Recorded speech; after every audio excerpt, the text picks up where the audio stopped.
தங்கத்திருப்பாதம் வணங்கும் போது தங்கத்திருப்பாதம் வணங்கும் போது பெறுகின்ற சுகத்திற்கு எல்லையேது பெறுகின்ற சுகத்திற்கு எல்லையேது சந்தனம் மணக்குது கற்பூரம் ஜொலிக்குது கந்தகிரி கோவில் வந்தால் நன்மையெல்லாம் நடக்குது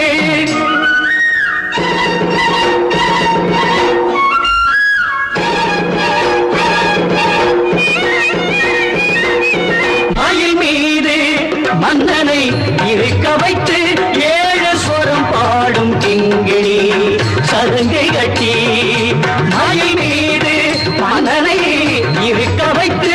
ஏழு ஸ்வரம் பாடும் கிங்கிணி சதங்கை கட்டி